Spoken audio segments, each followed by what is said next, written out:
memanggil calon-calon menteri dan wakil menteri, beberapa di antara mereka saya konfirmasi, saya yakinkan mereka bersedia atau tidak bantu saya di bidang yang saya tawarkan kepada mereka. Alhamdulillah semuanya menyatakan sanggup. Menterinya masih ada beberapa yang sedang di luar kota. Pak, yang sedang dari beberapa partai belum muncul, Pak, bahwa besok bakal muncul. PDIP, PKS, Pak, itu ada, Pak. Mungkin PKS Anda tidak perhatikan, tapi karena dia seorang profesional. Jadi begini, beberapa saya terus terang aja saya menyatakan saya apresiasi para ketua umum. Banyak ketua umum yang diajukan orang-orang profesional. Ya. Termasuk PDIP. Ya. Jadi saya kira itu yang saya ingin sampaikan. Jadi mungkin Anda tidak perhatikan bahwa yang ajukan itu adalah partai A, partai B. Karena yang diajukan justru orang-orang dari 49 menteri atau calon menteri tepatnya yang dipanggil Prabowo di kediamannya di Kertanegara, itu tidak ada calon menteri dari PDIP. Nah, kalau ini lagi-lagi karena partainya tidak demokratis, ya bergantung juga kepada hasil atau pertemuan antara Megawati dan Jokowi Prabowo kalau ini memang terjadi, ya. Begitu sobat RH sekalian, ya. Coba kita lihat apa alasannya. Coba ini ada bahasa, ya. Tapi kalau PDIP kemudian jadi oposisi, ya wah, bagus juga, ya. Kalau enggak, ya apa boleh buat, ya. PDIP baru akan serahkan calon menteri jika Prabowo sudah bertemu Megawati. Ini kata Oli Dondo Kambe, ya. Bendahara Umum PDIP Oli Dondo Kambe buka suara soal belum adanya kader PDIP yang dipanggil Presiden terpilih Prabowo Subianto ke Kertanegara, Jakarta Selatan. Prabowo memanggil para kader partai hingga profesional dan teknokrat ke Kertanegara pada Senin sore hingga malam untuk diminta kesediaannya menjadi menteri. Kemarin, ya, tercatat sudah ada 49 orang yang dipanggil Prabowo, hanya saja tidak ada kader PDIP plus Nasdem, ya. Sempat beredar kabar 3 kader PDIP akan masuk pemerintahan. Mereka adalah Abdullah Azwar Anas, Oli Dondo Kambe, dan Budi Gunawan. Oli mengatakan belum ada kader PDIP yang dipanggil karena mereka masih menunggu pertemuan Prabowo dengan Ketua Umum PDIP Megawati Soekarno Putri. Kita tunggu saja kalau Pak Prabowo sudah ketemu Ibu, ya, kata Oli ketika dikonfirmasi. Gubernur Sulawesi Utara ini menegaskan PDIP baru akan menyerahkan calon menteri jika pertemuan Prabowo dan Megawati sudah terlaksana.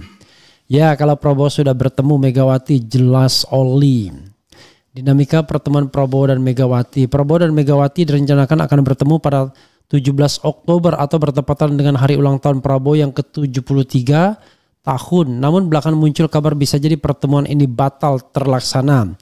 Pemicunya adalah pertemuan Prabowo dengan Presiden Jokowi di Solo pada Minggu 13.10. Dalam pertemuan itu turut hadir Gibran Rakabuming Raka selaku Wapres terpilih, Ketua Harian DPP Gerindra Sufmi Dasko Ahmad, dan politikus Gerindra Prasetyo Hadi.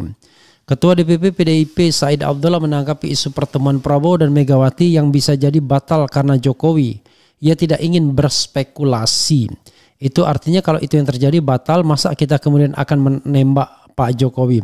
Ngadu domba di antara kita, sudahlah, percaya. Kita ini berpikir thinking to be positive, itu saja. Bertemu insya Allah, kata Said, ya. Ketua Banggar DPR 2019-2024 ini menekankan, Banggar bro, hubungan Megawati dan Prabowo selama ini berjalan baik. Sebab Megawati sudah lama mengenal Prabowo sebelum ada Jokowi. Oleh sebab itu Said mengatakan hubungan Prabowo dan Megawati selama ini terjalin dengan baik. Pak Prabowo itu sahabatnya Ibu. Semoga sukses 5 tahun ke depan. Dan itu terbiasa, itu kultur kita. Karena Ibu dan Prabowo itu nggak ada jarak apapun. Hubungannya sangat harmonis, ucap Said. Ini memang membosankan, ya, politik. Kalau komentar lihat orang-orangnya, ya. Sebelum ketemu Pak Jokowi, Ibu kenal duluan dengan Pak Prabowo. Faktanya kan seperti itu, kan tidak pernah ada gesekan baik secara politis, apalagi kita sesungguhnya, tutur dia. Ya, kalau gesekan dalam politik kan biasa aja, ya. Hari ini teman, besok lawan. Tapi dalam in politik, ya, Bukan berarti kemudian kalau kita berbeda haluan, berbeda pandangan, berbeda pendapat itu jadi musuhan. Ini aneh juga ya. Saya tidak ada musuhan sama Prabowo, nggak ada urusan. Tetapi mengkritik jalan terus. Itu kan hak warga negara ya. Untuk berserikat, berkumpul, mengeluarkan pendapat baik secara lisan maupun tulisan. Tapi kita harapkan Sobat Era sekalian, ya mudah-mudahan PDIP nggak usah dikasih jatah di kabinet. Biar ada yang berada di luar pemerintahan sebagai oposisi. Walaupun oposisi loyal ya. Dan Nasdem juga tidak usah dikasih jatah juga biar ada oposisi di luar pemerintahan. Jadi saudara sekalian, PDIP ngeri-ngeri sedap ya. Tetapi kalau dengar-dengar tetangga, PDIP tidak ingin betul yang namanya Marwarar Sirait menjadi menteri. Nah ini Marwarar dipanggil ya.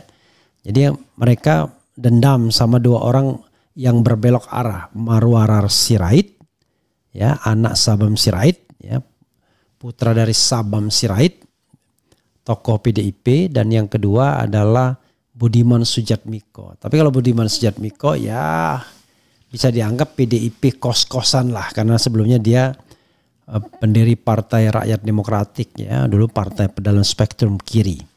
Kemudian kalau Marwarar Sirait ya bapaknya sendiri adalah tokoh PDIP ya. Oke, jadi sobat era sekalian, kita tidak tahu ya apakah PDIP akan masuk pemerintahan atau tidak. Tapi yang jelas ya, kalau kita lihat wing yang pengen menginginkan betul masuk pemerintahan ya wingnya Puan Maharani. Bahkan ada skenario Puan dipersiapkan untuk menggantikan Fufu Fafa sebagai wakil presiden in case Fufu Fafa di impeach, kan begitu. Dan bisa jadi ini bagian dari perjanjian antara Prabowo dengan Megawati barangkali ya kalau nanti bertemu, dan tanpa harus ada perwakilan di kabinet biar remains mystery ya. Tapi jangan lupa perjanjian itu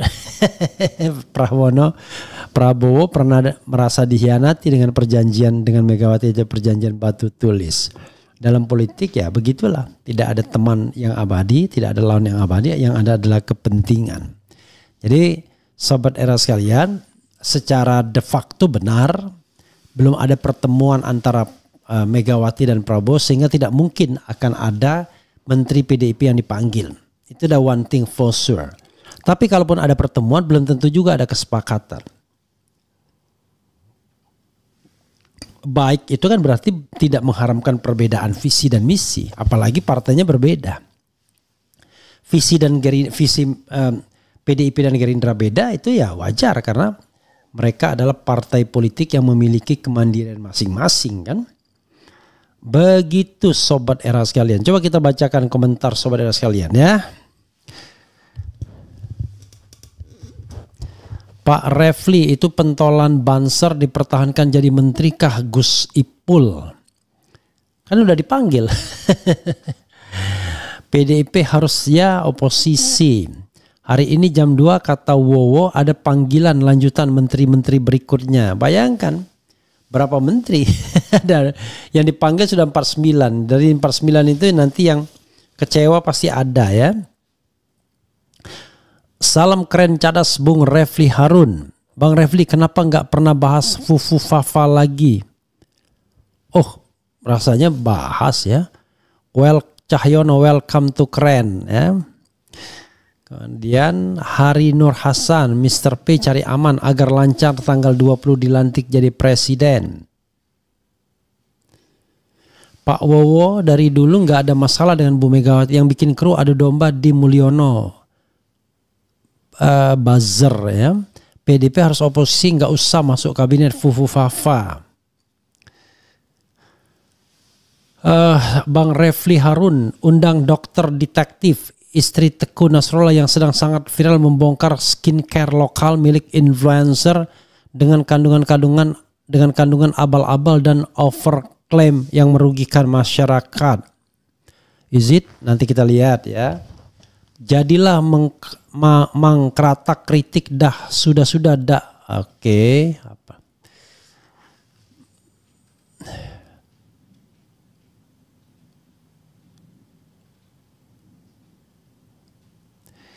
Jadi lemang kerata kritik dak sudah dak dapat apa-apa. Kamu diloloi Lampung, Bugis, Sunda, bae dia jadi menteri. Sumsel dak kate pembangunan batu bara dikeruk terus nyari gawe susah lah. Kan Sumsel ada menterinya, bahkan menteri yang paling powerful, menteri dalam negeri. kok Asmi ya? Tanya yang sana dong ya. Prabowo cupu di hadapan Fufu Fapa.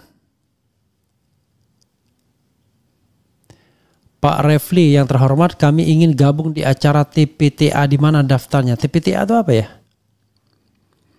Jadi lemah, oke.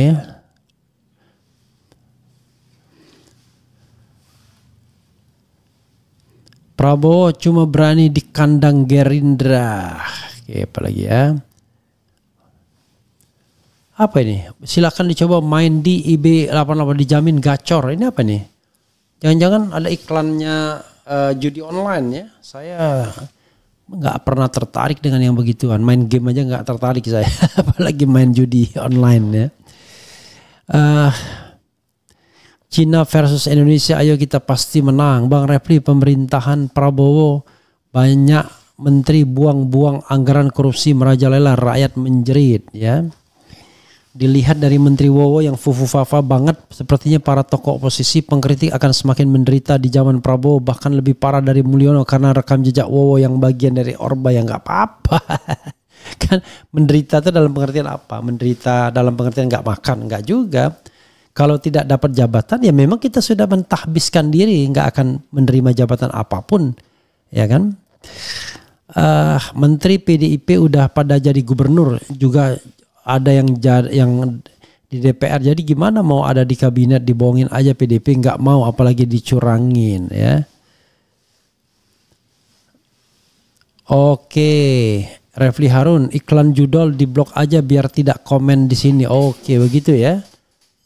Coba ini kita blok ya. Remove, hide user. Oke. Ya, sahabat sekalian, itu ya mengenai menteri dari PDIP ya. Sekali lagi saya sih tidak berharap banyak dengan PDIP ya. Bukan partai yang saya pilih juga. Jadi kalau dia mau oposisi ya terserah, nggak oposisi ya terserah gitu ya. Yang paling penting adalah bagaimana kemudian masyarakat membangun dirinya sendiri untuk menjadi oposisi. Begitu ya sahabat sekalian. Mudah-mudahan paham dan mudah-mudahan bisa dipahami ya. Dan kita lihat ini ya, mudah-mudahan segala sesuatunya berjalan lebih baik, walaupun tetap saja kita ingin perdengarkan demokrasi dikhianati.